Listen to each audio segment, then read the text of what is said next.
उत्तर प्रदेश में और देश में वो कहावत बिल्कुल सिद्ध होती है कि बड़े मियाँ तो बड़े मियाँ, छोटे मियाँ सुभान अल्लाह। मोदी जी तो झूठ बोलते ही बोलते हैं, योगी जी और ज़्यादा झूठ बोलते हैं। इनमें झूठ बोलने में कंपटीशन हो रहा है। रोजगार के बदले में लाठियां मिल रही हैं, मुकदमे मिल रहे हैं। ऐसी सरकार के सामने तमाम नौजवान खड़ा है 2022 में सबक सिखाने के लिए, और ये सबक 2022 में नौजवान सिखाए। मैं आपको फिर बता रही हूँ, बेरोज़गारी की वजह से कितने बच्चे सुसाइड कर रहे हैं, डिप्रेशन में जा रहे हैं। तो सुसाइड रेशियो आप जान सकते हो कि बढ़ता जा रहा है। किसान के लिए इनके पास पैसा नहीं है, लेकिन विज्ञापन के लिए इनके पास पैसा है। नंबर 1 उत्तर प्रदेश, काहे में नंबर 1 उत्तर प्रदेश है। मैं तो कहूँगा कि बलात्कार में नंबर 1 उत्तर प्रदेश है, बदमाशी में और अत्याचार में नंबर 1 उत्तर प्रदेश है, बेरोजगारी में नंबर 1 उत्तर प्रदेश है, महिलाएं असुरक्षा में उत्तर प्रदेश नंबर 1 है। यहाँ पर हर वर्ग का शोषण हो रहा है, हर वर्ग परेशान है, और ये झूठी अपनी पीठ थपथपा करके और विज्ञापन में जनता के पैसे को बर्बाद कर रहे हैं। आप जातिवाद की बात करते हो, हम भाईचारे की बात करते हैं। आप हिंदुस्तान और पाकिस्तान की बात करते हो, हम हिंदुस्तान और अमेरिका और जापान की बात करते हैं। मैं एक एग्जाम्पल देना चाहता हूं कि कहीं पर भी आप जब कमजोर से मुकाबला करेंगे तो आप स्वयं कमजोर हो जाएंगे, और जब आप अपने से मजबूत से मुकाबला करेंगे निश्चित तौर पे आप मजबूत बनेंगे। अरे तुम्हारी बिसात क्या है? हमने इस देश से अंग्रेजों को भगा दिया, तुम्हारी बिसात क्या है? तुम क्या करोगे? तुम किस खेत की मूली हो? हमने अंग्रेजों को इस देश से भगाया है, और हम ईमानदारी से, अच्छी नीयत और नीति से आमजन की लड़ाई लड़ रहे हैं। आप लोग गंदी राजनीति करते हो, हम जनहित की राजनीति करते हैं। नमस्कार, आदाब। हिंदू वॉइस में आपका स्वागत है। मैं हूं बरेली से आसिफ।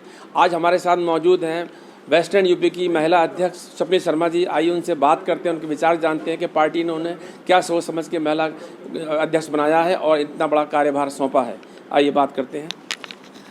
जी, सबसे पहले आप पत्रकार बंधुओं का मैं तहे दिल से धन्यवाद देती हूँ, स्वागत करती हूँ, और अपने अपर नेतृत्व का मैं धन्यवाद करती हूँ कि इतना बड़ा अहम पद पश्चिमी जोन महिला कांग्रेस कमेटी का अध्यक्ष बनाकर मुझे दिया है।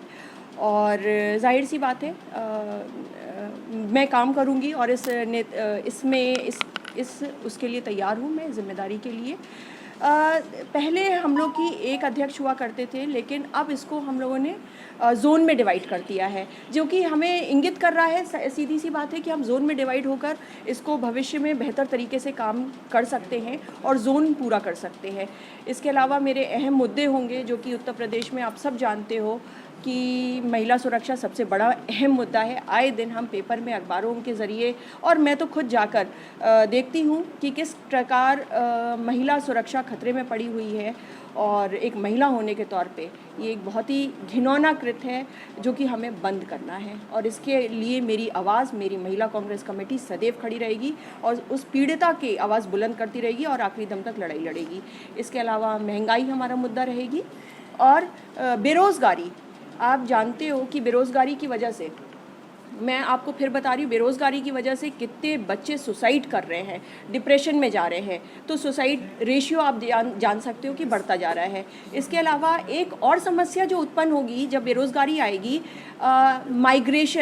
माइग्रेशन अपनी जगह से कहीं ना कहीं शिफ्टिंग शुरू होगी। वो बच्चे पढ़े लिखेंगे और कहीं ना कहीं दूसरे देश जाएंगे या दूसरी जगह पर जाएंगे, सेटल होंगे। तो हम अपने होनहार बच्चों को, जिन्हें हम कह सकते हैं कि आगे का भविष्य है, वो तो खोते जा रहे हैं। आप 132 करोड़ की आबादी से ज़्यादा के जगह पे आप कुछ लाखों के जॉब वादे करते हो, क्या ये पूरा है? हर लाख वो कतार बढ़ती जा रही है। मुस्लिम महिलाओं के लिए क्या आपकी पार्टी की योजना बनाएगी? नहीं, मुस्लिम महिलाएं या हिंदू महिलाएं, मैं महिलाओं को पूर्ण रूप से देखती हूँ। इसको मैं विभाजित नहीं करूँगी कि हिंदू महिला या मुसलमान महिला, महिला है, और हर महिला को मैं अपने साथ जोड़ूंगी। और ये फ़र्क आप देखोगे, चाहे शहर में चाहे ज़िला में, जो भी महिला आगे बढ़ेगी, या यहाँ तक मैं कोशिश करूँगी जो महिलाएं घर में हैं वो कहीं ना कहीं हमारे बीच में अवेयरनेस की, महिलाओं के बीच में अवेयरनेस की कमी होती है, वो सबसे पहले मैं जागरूकता लेकर आऊँगी, ताकि जागरूकता से महिलाएं अपने घर के बाहर। कांग्रेस का एक बड़ा वोट बैंक मुसलमान हुआ करते थे, जो छटक के दूसरी पार्टियों में चले गए, उनको एकजुट करने के लिए क्या करेंगे कांग्रेस? नहीं, ऐसा आपको लग रहा है मुझे नहीं लग रहा है। ये अंतिम फैसला होता है, और अंतिम फैसले का इंतज़ार करिए। जाहिर सी बात है, मुसलमान भाई सदैव, मैं हमेशा से कांग्रेस एक सेक्युलर पार्टी रही है और ये आपको दिखा है। हमें नहीं ज़रूरत पड़ती है ब्राह्मण महासभा करने की। क्यों? क्योंकि हम लगातार ब्राह्मणों के पक्ष में हैं, हम मुसलमान भाइयों के पक्ष में हैं, महिलाओं के पक्ष में हैं। तो हमें व्यक्ति विशेष या जाति विशेष के बारे में नहीं सोचना है। हम कांग्रेस पार्टी जनमानस के बारे में सोचती है। तो जाहिर सी बात है हमें ये सब नहीं करना है, महिलाओं को आगे करना है और डेवलपमेंट की तरफ ध्यान देना है, ताकि ये सवाल ना हो कि 60 साल में क्या किया। वो फिजूल के सवाल है। 60 साल में आपको परोसी हुई थाली दी है, सबसे बड़ा काम ये किया है, और आपको हरियाली करके दी गई है, आपको सिर्फ फसल काटनी थी, वो भी आप नहीं कर पाए।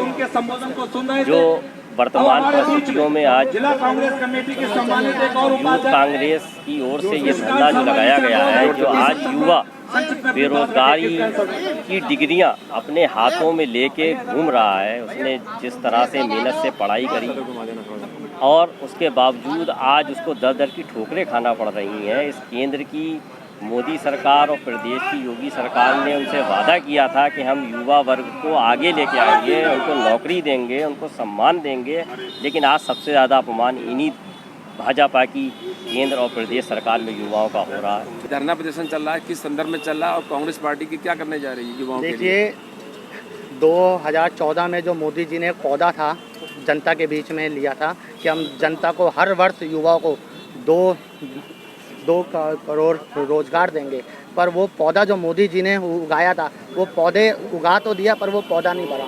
आज युवाओं को एक झूठा वादा ही देकर और जनता को लूटने का काम करे। आज युवा देश के अंदर बेरोजगार घूम रहा है और देश की युवा अब 2022 में कांग्रेस को वोट देगा और राज्य में और केंद्र में कांग्रेस की सरकार लाएगा। देखिए, अभी पिछले समय 15 तारीख को आदरणीय प्रियंका गांधी जी लखनऊ आई और उन्होंने समीक्षा बैठक की और उन्होंने दिशा निर्देश दिया है कि बूथ स्तर तक हम कांग्रेस पार्टी का कार्यकर्ता खड़ा करेंगे और 2022 के चुनाव में हम मजबूती से चुनाव लड़ेंगे और हमारा संदेश जन जन तक जाएगा कि कांग्रेस पार्टी जनहित की लड़ाई लड़ रही है और जनहित की लड़ाई लड़ेगी।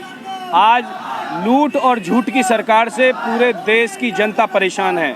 उत्तर प्रदेश में और देश में वो कहावत बिल्कुल सिद्ध होती है कि बड़े मियाँ तो बड़े मियाँ, छोटे मियाँ सुहान अल्लाह। मोदी जी तो झूठ बोलते ही बोलते हैं, योगी जी और ज़्यादा झूठ बोलते हैं। इनमें झूठ बोलने में कंपटीशन हो रहा है। नंबर 1 उत्तर प्रदेश, आपने देखा होगा कि नारा चल रहा है, विज्ञापन चल रहा है। युवाओं की नौकरी के लिए इनके पास में पैसे नहीं है। आज जो युवा नौकरी पर लगे हुए हैं उनको बेरोजगार कर रहे हैं लोग। किसान के लिए इनके पास पैसा नहीं है, लेकिन विज्ञापन के लिए इनके पास पैसा है। नंबर 1 उत्तर प्रदेश, काहे में नंबर 1 उत्तर प्रदेश है? मैं तो कहूँगा कि बलात्कार में नंबर 1 उत्तर प्रदेश है, बदमाशी में और अत्याचार में नंबर 1 उत्तर प्रदेश है, बेरोजगारी में नंबर 1 उत्तर प्रदेश है, महिलाएं असुरक्षा में उत्तर प्रदेश नंबर 1 है। यहाँ पर हर वर्ग का शोषण हो रहा है, हर वर्ग परेशान है और ये झूठी अपनी पीठ थपथपा करके और विज्ञापन में जनता के पैसे को बर्बाद कर रहे हैं। 2017 के चुनाव में कांग्रेस को 7 सीटें मिली थी। 2022 के लिए क्या योजना बनी है? गठबंधन में जाएगी, अकेले चुनाव लड़ेगी? देखिए, कांग्रेस पार्टी अकेले चुनाव लड़ेगी, अपने दम पे लड़ेगी, प्रियंका गांधी जी के नेतृत्व में, और मजबूती के साथ चुनाव लड़ेंगे और कांग्रेस पार्टी की 2022 में सरकार बनने जा रही है।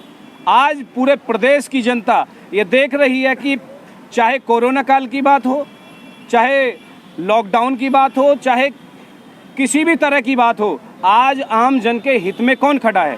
सिर्फ राहुल गांधी और प्रियंका गांधी। हाथरस कांड में एक बहन के साथ में, बेटी के साथ में दुराचार हुआ, सभी लोग एसी के कमरे में से नहीं निकले। चाहे अखिलेश यादव की बात हो, लखनऊ से नहीं निकले, विदेश में छुट्टी मनाने चले गए। मायावती जी दिल्ली में बहुत ऊंची ऊंची दीवारों के अंदर कोठी में रहती हैं। अगर हाथरस की बेटी की आवाज़ उठाई तो आदरणीय प्रियंका गांधी जी ने और राहुल गांधी जी ने उठाई। दलित की आवाज़ राहुल गांधी, प्रियंका गांधी। आम जन की आवाज़ राहुल गांधी, प्रियंका गांधी। चाहे उन्नाव का केस हो तो कांग्रेस पार्टी ने लड़ाई लड़ी, आदरणीय अजय कुमार लल्लू जी ने लड़ाई लड़ी, आदरणीय प्रियंका जी ने आवाज़ उठाई। चाहे शाहजहांपुर का केस हो, चाहे कहीं पर भी बहन बेटियों का अत्याचार और दुराचार हो रहा है, वहाँ पर कांग्रेस पार्टी लड़ाई लड़ रही है। और आज एक बहन के सम्मान के लिए, ना कि पार्टी का संदेश देने के लिए, लखीमपुर खीरी में जाकर के प्रियंका जी ने अपना इरादा स्पष्ट कर दिया है कि हम हर महिला की सुरक्षा करेंगे, हर आम जन के लिए हम लड़ाई लड़ेंगे और उत्तर प्रदेश में 2022 में निश्चित तौर पे प्रियंका जी के दिशा निर्देश में कांग्रेस पार्टी की सरकार बनने जा रही है। ओमवीर यादव जी, आप यूथ कांग्रेस के अध्यक्ष हैं वेस्टर्न यूपी के। वेस्टर्न यूपी में क्या ऐसे ही धरना प्रदर्शन जारी है कांग्रेस के? बिल्कुल लगातार जारी है। कल मैं बुलंदशहर में था, परसों मैं अलीगढ़ में था और लगातार आज युवाओं में जो आक्रोश देखने को मिल रहा है वो सबसे ज़्यादा कांग्रेस पार्टी से जुड़ रहा है, क्योंकि कांग्रेस पार्टी आदरणीय श्रीनिवास जी, राहुल गांधी जी, आदरणीय प्रियंका जी, अजय कुमार लल्लू जी, तमाम कांग्रेस के नेता युवाओं की आवाज़ को प्राथमिकता पर रख के मजबूती से उठा रहे हैं। आज गरीब किसान, गरीब मजदूर अपने बच्चों को पढ़ा रहा है, गिरवी अपना घर रख रहा है, कर्जा लेकर के उसकी फीस दे रहा है, लेकिन रोजगार की गारंटी नहीं है। देश की सभी संवैधानिक संस्थाओं को बेचने का काम नरेंद्र मोदी सरकार कर रही है और ये युवा बेरोजगार घूम रहे हैं, दर दर की ठोकरें खा रहे हैं। इनकी आवाज़ बनकर ताकत और शक्ति के साथ में कांग्रेस पार्टी आगे बढ़ेगी।